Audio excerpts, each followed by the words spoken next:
Welcome to our video, A Catalyst for Leading Change. This is an innovation process for ministry. I'm Marshall Shannon with Ministry Design Concepts. So glad that you've joined us today. I want to share with you a process that has successfully helped other ministries discover and create, design, and develop innovative ways for them to do ministry.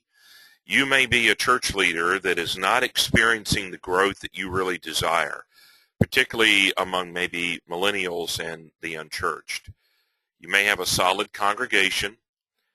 They are getting older, and they're churched people. They're good people. They give to your ministry. They serve in your ministry. They lead your ministry, and they like your ministry like it is. And you may have been wondering, is there a way for you to lead change in your church without causing you as the leaders to develop ulcers or your congregation to have a revolt? And who wants a revolution where they overthrow your administration? And so, I have guys ask me, how do I lead change without pain? And I don't think there can be, gain without pain. And so they ask the question, is there a way for our ministry to discover innovative ways so that we can do ministry and install those innovative ways into our church? And so there have been people go before us over the last 50 years who have used an innovative process in order to discover God's mind on the matter and how they might be able to create an innovative way to carry out their mission to win souls and make disciples. Let me just name several to you. You remember when Rick Warren wrote The Purpose-Driven Church, and he had launched this in his ministry, and after some years wrote about it in the 1990s? Well, he probably went through a process similar to what I'm going to show you for God to reveal his mind on the matter of how he wanted Rick and his church to reach their community in the world with the gospel. Then you have Andy Stanley, who started the North Point, and to be able to reach the unchurched, a church for the unchurched. You've got Bill Hybels in the 80s with his small groups and the way that he does ministry. You've got Eric Swanson and Rick Rushaw, who developed the externally focused church. And their movement is to help churches return to a biblical focus on both reaching people with the gospel and making disciples. You've got men like Mike Breen with missional communities and his creating a discipling culture. And Jim Putman in Idaho, who in his ministry is focused on making disciples that will make disciples. And he's written 3 very good books. All of these guys, and not only just in the ministry area, but really leading the way in the business area, whether it's business or science or medical, that they have followed a process that enabled them to discover and design and develop innovative ways to do business. Just one example, and I have others that I'll give in the series that we're tying to this laser lesson, was Henry Ford. He didn't create the automobile. He created really, or made very popular and developed, the assembly line. That innovative thought allowed the people who were working on the assembly line, the average run-of-the-mill person in our country, to afford an automobile. Before that, the guys who put the cars together by hand couldn't even afford the cars they built. He changed that so that everyone, he put it within reach. Henry Ford did, put the automobile within reach of the common man. I believe that God is waiting for you to come after him, to discern his will for your ministry, and there are some innovative ways that are just for your ministry that he has for you. And I believe that you can discover innovative ways to do ministry and to install them into your church. Probably better answer a question, and that is exactly what is innovation? What is innovation? And there are all kinds of ways. Matter of fact, I have close to 36 ways that I have pulled in my study to define innovation. So let me summarize it. It is fresh thinking that creates productive ministry value. It is doing something in a new way or a different way. What has happened over time is that we as a church in our country, we have a tendency to drift off mission. These innovative examples I've given you, Rick Warren and Bill Hybels, and Eric and Rick with the externally focused movement, Mike Breen and Jim Putman with their disciple-making focus, it is a return to a biblical pattern of doing ministry. So your innovation is not just this wild-haired way of doing ministry that's never been done before, but has at its core discovering God's mind on every matter and following his leading so your church can follow his leading as you follow his leading to innovate your ministry so that your ministry can move forward. You may have found that your church is not experiencing the growth that you really desire deep down in your soul. You're not reaching the millennials. You're not reaching the unchurched. You're not drawing the de-churched back to church. You may have some very solid people in your church, but they're getting older. You're not reaching new people. You have good people. They're giving people. They're serving people. They're people who can lead. But you know that you need to take them to the next level is going to require you to do ministry differently. Albert Einstein said, the definition of insanity is doing the same thing the same way and expecting a different result. And by the way, if you're looking for a silver bullet for a quick solution to your ministry challenge in order to get you out of the plateau or declining situation you're in, you've really come to the wrong place. I'm not offering you an easy way. I'm offering you in this laser lesson a catalyst that provides a process step by step for leading change in your ministry. There are several ways, two in particular, that churches have done for decades that they give in to the temptation to go back in their memory to the good old days and to incorporate some old methodology that they had in days past that enabled their ministry in the 50s, 60s, 70s, 80s, or 90s to have great success at winning souls and making disciples. The problem is the culture has changed. And we're no longer living in the 1950s or 1980s. We live in a post-Christian culture, not a Christian culture. And it is no longer the culture for good people to go to church in order to be respectable. And they're doing other things on Sunday, and coming to see you is not one of them. And we've got to become more missional, externally focused, and we've got to change the way that we do ministry in our methodology. I'm not telling you to change and violate Scripture. I'm telling you to return to a biblical pattern of winning souls and making disciples, and it's probably going to look different. Because if you keep doing the same things the same way and you won't do anything differently, you're not going to get a different result. So innovation is doing something in a different way, maybe to a different group of people, and to them it is new. So as we continue with this, I have to ask, is it possible to move your church forward without innovative ways? Churches that are meeting Sunday morning, having Sunday school, morning worship, they've done the same form of service, the same Sunday school. If they're having Sunday night, they've got training union before that, Wednesday night prayer meeting, and everything is like a loaf of bread that's been sitting on the shelf too long at the grocery store, and it has grown stale.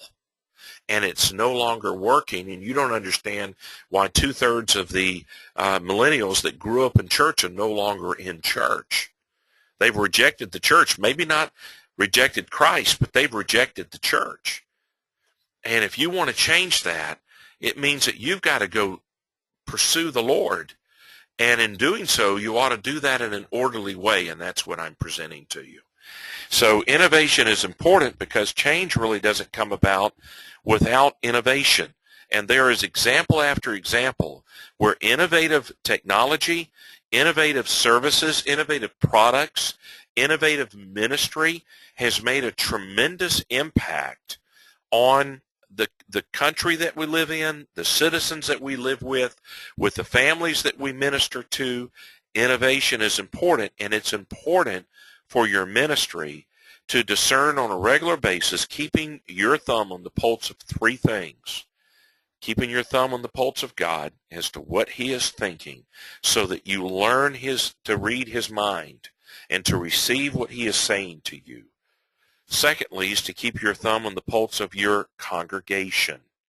And thirdly is to keep your thumb on the pulse of your community.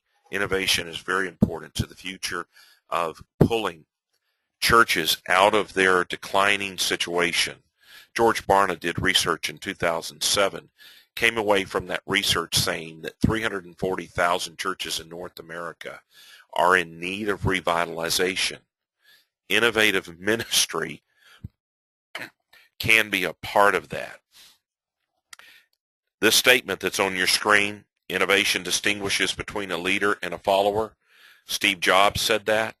If you want to see better results for your labor and time as a leader and as a minister and as a servant of God, and you want to lead your church to reach your community, if what you've been doing is not working, it's time to look and ask the Lord, what's next? And so innovation distinguishes between a leader and a follower. If you're a leader, you are going to initiate innovative processes to help you discover, discern, design, and develop new ways to carry out the Great Commission. And so I want to give you the first step here, and that is, what is the first thing that you need to do if you're going to follow an innovative process for discovering, designing, and developing new ways to fulfill the Great Commission? What is that going to look like for your ministry? What does that mean for you if you're going to discover something fresh that creates ministry value and will have an eternal impact on your congregation and on your community? And the first thing I believe you need to do, you must do, is to examine your existing ministry design. You need to know who you are. You need to understand your code. What I mean by your code, and I've done a whole series on understanding and discovering your congregation's unique code. Think DNA, personality, essence, ethos, the soul of your congregation. Because coming out of that, and every group of people that have been together for any length of time have a genetic code, have a congregational code. In our subscription, and as part of one of our products, you can subscribe or purchase individually that video series to help you understand this. So if this is a weak point in you understanding what makes your congregation tick and who they are at the very core of their person as a group, go get the training.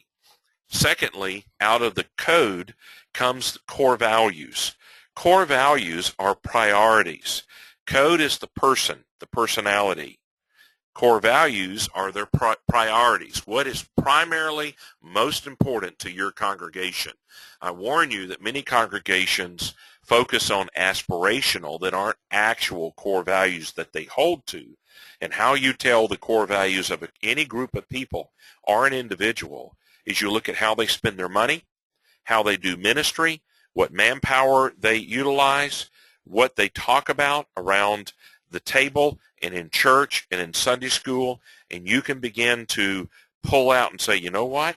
It's very obvious by their money that one of their primary values is this. Why? They put all their money on it. Growing out of this is your mission, what you're called to do and how you're called to fulfill the Great Commission in the posture of the Great Commandment. Then God's got a vision for your ministry. Do you know what it is? And then you ought to develop a strategic plan that enables you to fulfill your mission so you can fulfill God's vision for your ministry. These things, you ought to be able to tell me more than just, well, you know, our church, we meet together in Sunday school or small groups. We have a worship service or 2 worship services Sunday morning, and we have something Sunday afternoon. And you go through basically the weekly calendar of your church, and you're just telling me what you're doing. That's not telling me who you are. It's part of explaining that, but that's mechanics. We need to get down into the nitty-gritty of who you are as a church for you to understand that. And your church culture. Every group of people have a culture, and you have a context. So you ought to be able to explain to people at the very core, who are you? What's important to you, your priorities. What your purpose is, your mission. What your vision is, your future, and what God wants you to be, and where he wants you to go, and what he wants you to do. Your strategic plan is how you're going to carry it out. Your culture is how you're all interacting together in your beliefs and behaviors and things that are accepted and things that are taboo. And then your context, your church and your community, as you live out your faith together as a church family, what that looks like in your context. The second step is you need to stop and look to identify the fail points in your ministry. So where is your ministry design failing? What is failing? Your leadership team must agree on what and how you measure ministries. You know, if you haven't defined what is success looks like, how do you know if you're failing to be successful if you've never defined it, if you've never declared it? If you don't have a target that you're shooting for, then when you shoot, you're just likely to hit anything is good. If you have not set goals for your ministry and ministries, then you need to stop and look and think, you know what? We've been doing small groups, or we've been doing Sunday school, or worship services, or this ministry to the community, or this program to our congregation, to our church family, and we don't know if we're really being successful or not. We're just carrying out, going through the motions. You've got to decide what you're going to measure. So perhaps breaking your ministry into parts will help you identify where your church model is not working. By the way, just a sideline here, many churches over time, when they've done ministry the same way for a long period of time, you'll find that they're very loyal and accustomed to doing ministry a certain way, their methods. And what they've done over time is divorce their mission, God's calling on their church, and they have divorced their mission and married their methodology. And that's a hard thing to tell a church. We believe that God's mind on the matter is for us to stop doing ministry this way in this methodology and replace it with a new model, a new design, a new method. And it's hard to do that when you've married your methodology and think that this is church. You think that this is God's mind, that we'll dishonor him if we don't do such and such. And they stay loyal to the methodology to the point of dying. Habits are hard to break after they're ingrained. So here are the 4 levels, and I've just broken this down. You can do it any way you want to, into 4 levels. And that is, how are you reaching people? How are you keeping them once you've reached them? How are you building, equipping them, educating them, preparing them to live out their faith in a God-honoring way? How are you preparing them, equipping them for the work of the ministry, and then releasing them? If you're not doing ministry, if your church is not doing these 4 things, how are you expecting to grow? You've got to reach the unchurched and de-churched with the gospel. You've got to keep them long enough to be able to build them up, and then you better make disciples that make disciples. You've got a problem. All right, so just break down for a moment your outreach, your assimilation, your disciple-making processes, and your ministry processes and unleashing them to do ministry in partnering with Christ as individuals and as families. As you look at this and you begin to measure, where are we successful and where are we not successful? You've got to define what success is and decide how and what you're going to measure. After you have identified the points where you're failing, then you've got to step into the next thing, and that's ask the hard question. Say, Marshall, what in the world is the hard question you want me to ask? And that is, why are you failing? You can do this macro and micro. Macro means your whole church. Micro means your individual ministries in your church. But you need to ask, why is our church failing to blank? Why is our children's ministry failing to reach more children? Why aren't we reaching our community? Back to the 4 components. Why aren't we keeping those we reach? Why aren't we building those we keep?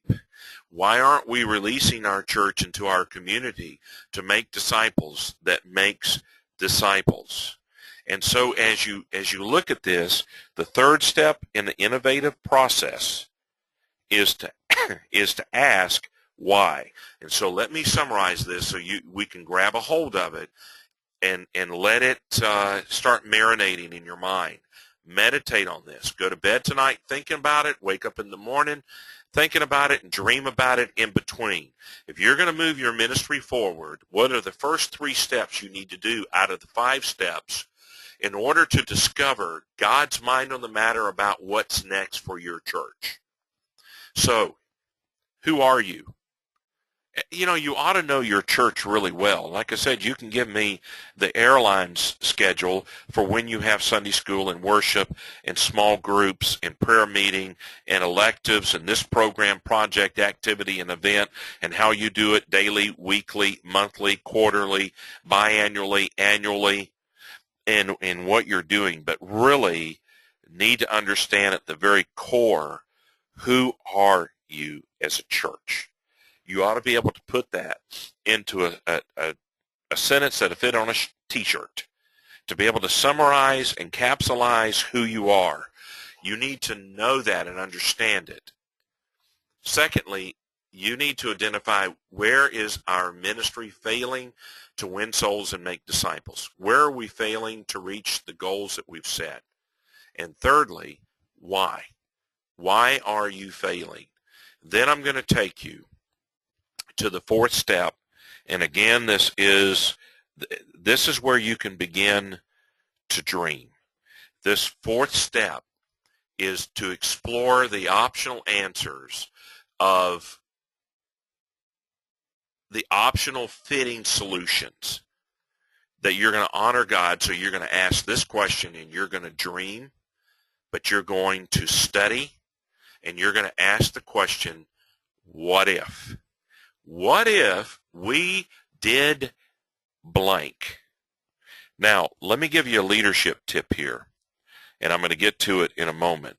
How do you think you ought to lead this process? How do you think you ought to lead the process? And so as we go through this, you ask, what if we created a ministry to blank, to target this group, to do this thing, to provide this need, in order to give a cold glass of water to a thirsty, unchurched person? How and what are we going to do to give them the gospel? Ultimately, when this comes down to it, I'm not looking for you to have activity for activity's sake. I'm looking for you to have activities that are effectively helping you carry out your mission to win souls and make disciples. The Great Commission is how I look at it.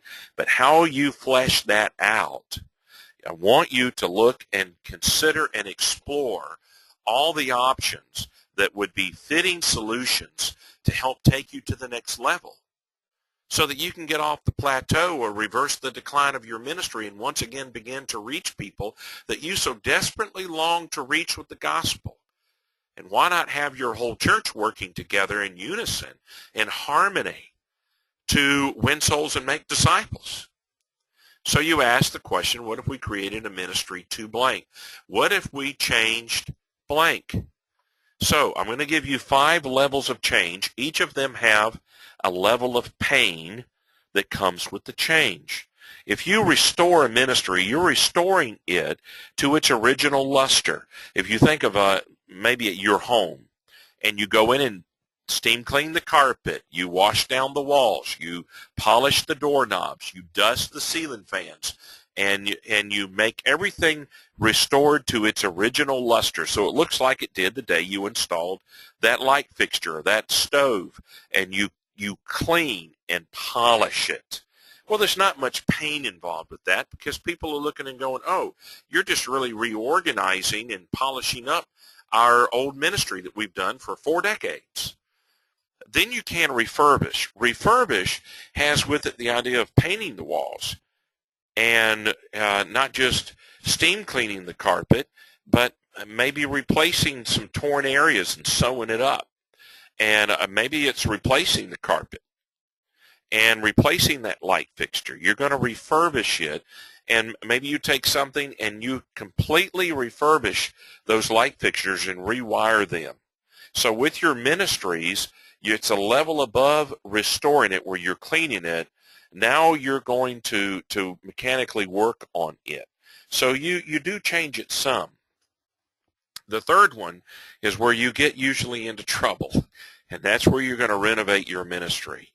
Now you are going to rip up the carpet. You are going to repaint the walls. You are going to remove a door and change a door out. You are going to renovate it so it looks like a different space. And it leads us, and you start to get a great deal of pushback when you renovate. But when you go and redesign, so you redesign your whole ministry, and now it's something different. It looks different. The foundation is still there, but boy, the rooms are repurposed for a different purpose. You might have knocked walls out or added walls. You might have completely moved, as one church I'm working with, we're moving their worship center to another part of the building. That's a redesign because we're repurposing every cubic square inch of their facilities.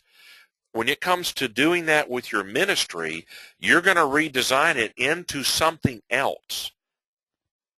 It's going to be a different Sunday school, a different small group. And that leads us to the point of the greatest amount of pain, and that is to replace.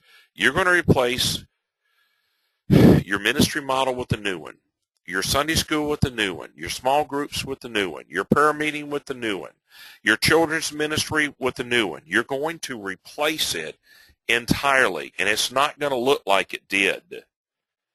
And so as you move from a traditional to a contemporary, a more modern, or, take your pick of all the different models of church today, you are exploring the options, but understand as you do it, if you move beyond restoring and refurbishing your existing model and you begin to renovate and redesign it or replace it entirely, you're going to get a stronger pushback.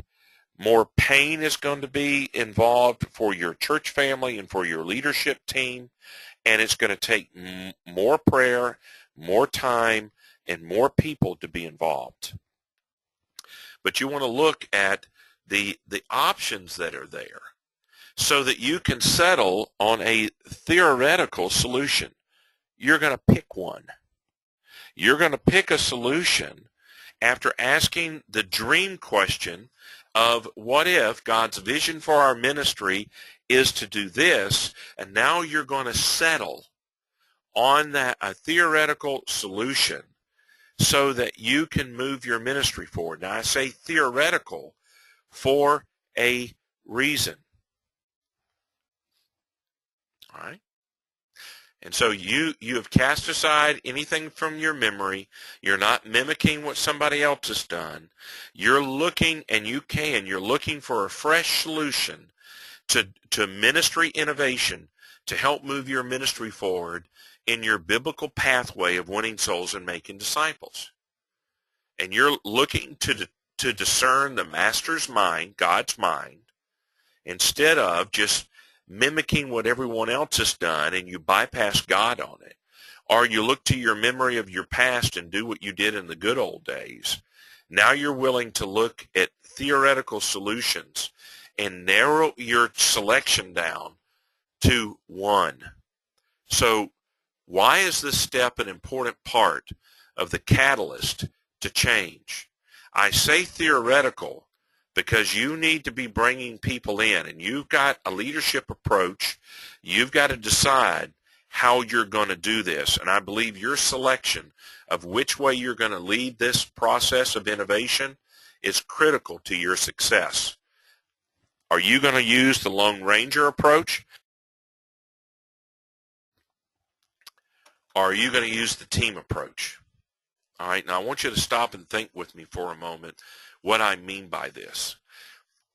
If you use the Lone Ranger approach, you've gone through all of these 5 steps by yourself, and maybe just you and your staff, and you stand up in front of your church to say, we have the leadership of our church has decided on a new system, a new model of church.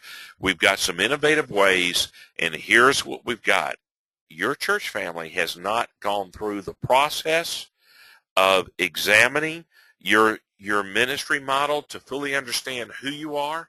You've just taken off without them.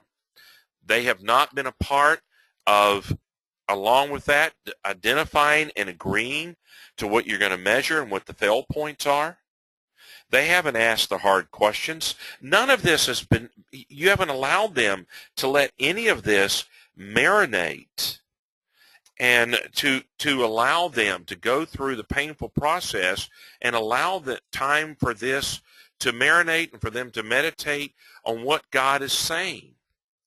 They haven't been with you to explore optional answers for this. You've all of a sudden just stood up and said, here's the new model, and you hope that they will follow your leadership. You haven't, as a leader, addressed any of the competing values that they're going to bring to you and say, why? So I would encourage you from the very beginning of this that you use the team approach that pulls in through your gravitational pull of the process more and more people to come in and to help you and to allow them time to go through and see what God is doing, to let them walk with God, to let you address competing values of what you measure and how you determine success and what a new model might look like, and to let them dream with you, to let them go through the whole process with you. And we say a whole lot more about that in our Leading Change video training series. You ought to invite people to join you in solving the problems.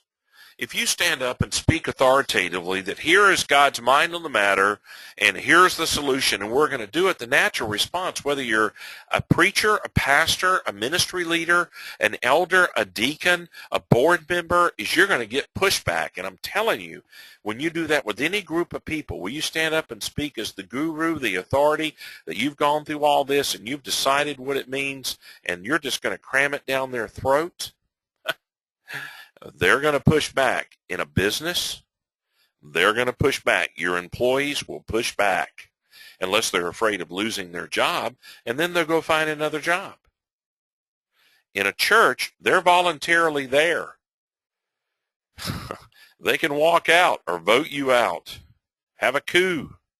So you want to invite people and lead them through this, not just by your position or power play or your authority, but you want to lead them in a biblical way through this, and do it as a family. Do it as a church congregation. However that looks, don't do the Lone Ranger approach. Use a team approach that allows them the same benefits of the process that you have. Failure to do that will probably lead you to having ulcers and them to revolt. Test the prototype. Test the prototype to make certain that your theory is going to be the solution. And you've gone through by eliminating all the other prototypes of ministry models. So use focus groups to help you analyze the prototype, and to see if this is the solution. and settle on a theoretical solution in your process. So you want to launch your new ministry model. This is the fifth and last step in the innovation process, is now you're going to launch it. And perhaps you should give your new ministry a name. Whether it's a new ministry for your children's ministry or your teenage ministry or college career ministry or outreach to your community through a service or a product or whatever it is, your whole church or a ministry program, project, event, or activity that you're looking to do it in an innovative way, you want to also create a distinct culture for your new ministry. So if you've got a new way of making disciples that make disciples, and that's what your church is focused on as a group, then why not develop your own distinct culture for that? Your own vocabulary, your own symbols, and explain the concepts of it, the procedures, policies, processes, and so forth.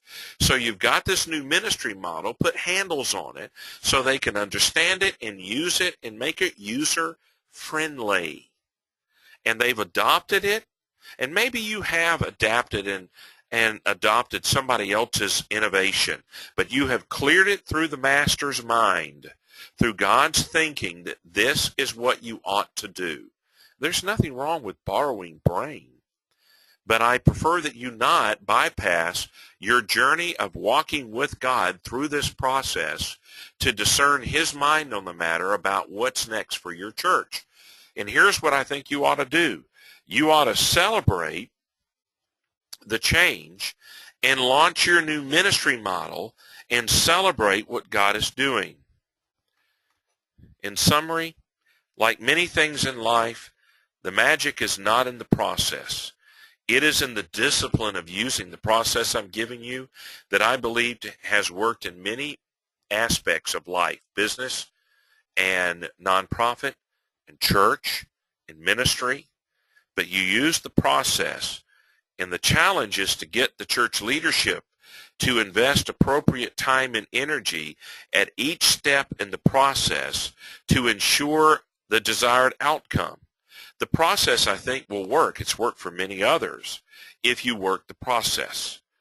I trust the Lord's blessing as you begin to move forward. I would encourage you to do one of two things. Subscribe to our ministry design division, to that series of teaching where if you're an individual, $25 a month will take care of your subscription to give you access to everything we're doing ministry. Or you can buy our individual products, which takes the individual series and makes them available to you one at a time. It's much more expensive to do it that way, so we encourage you just invest the $25 for you or $49.95 for your whole ministry team to have access to the training. It's interactive, and so we teach, we train, and then over time you'll find that ministry innovation pops up out of this, but it takes time to make that happen. So I trust that you'll consider what I'm asking you to do. And I'm Marshall Shannon, your ministry design coach. These two websites, you can reach me at this email address or either one of these phone numbers, and we trust God's blessing on you as you move your ministry forward and do so in innovative ways.